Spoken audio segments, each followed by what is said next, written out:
vem o meu cineminha de sombra.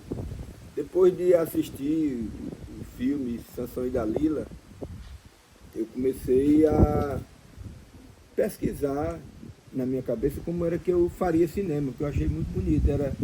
Era os meninos assistindo o filme olhando para a tela e eu comecei a ir para o cinema para olhar para trás. Eu ficava olhando aquela luzinha que saía lá daquele quadradinho ali na cabine, lá onde passava o filme. E eu comecei a pesquisar. Então eu fiz primeiro uma experiência com recortes de quadrinhos, de revista em quadrinhos. Depois eu fiz uma experiência com pintando, né? Pintando plásticos e desenhando, botava uma lâmpada, uma lanterna e focava na parede e aquela imagem não ia para a parede.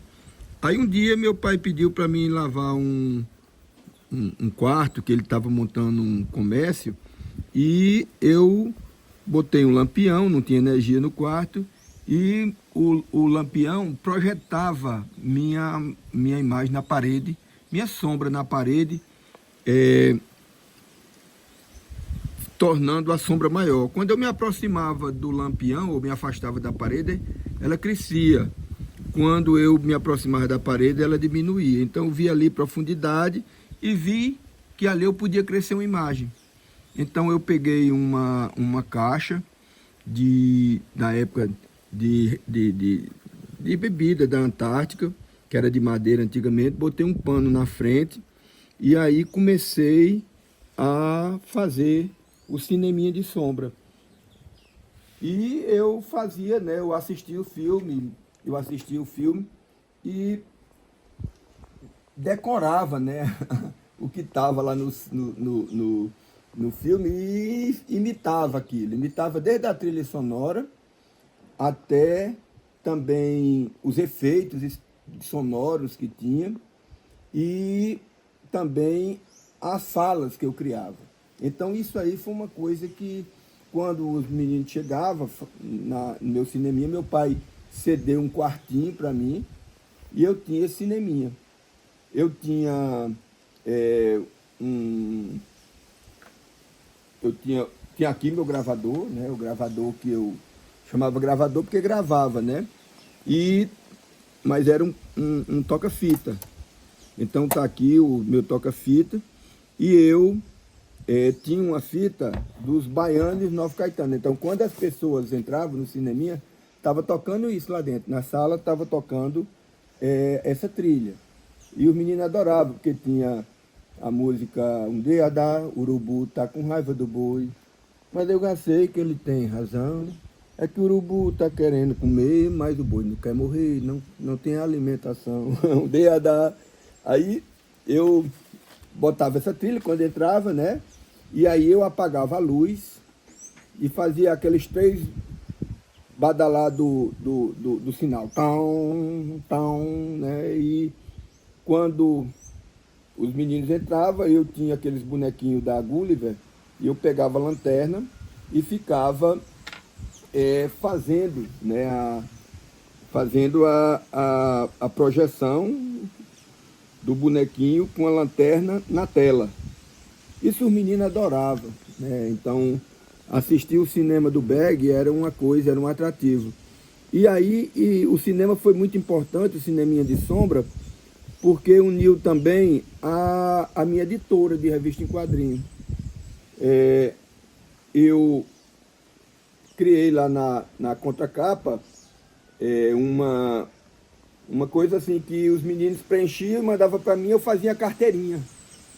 E eles tinham a carteirinha da editora e pagava meia entrada no cinema. Então só pagava 5 palitos de fósforo, era 10 palitos para entrar. E lá em casa quem sustentava a cozinha de palito de fósforo era eu. E o cineminha foi uma coisa muito bacana, porque ele dialogou com a editorazinha que eu fazia.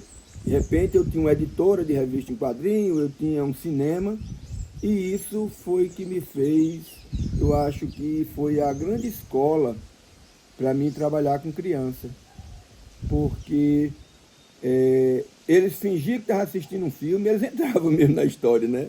E eu fingia que estava passando um filme.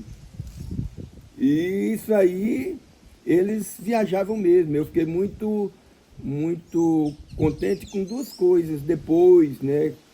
Depois de 8 anos que eu voltei a Mira Norte, foi de ver dois depoimentos.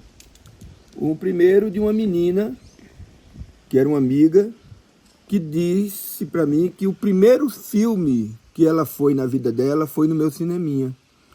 Olha só, ela contava aquilo como um cinema, né?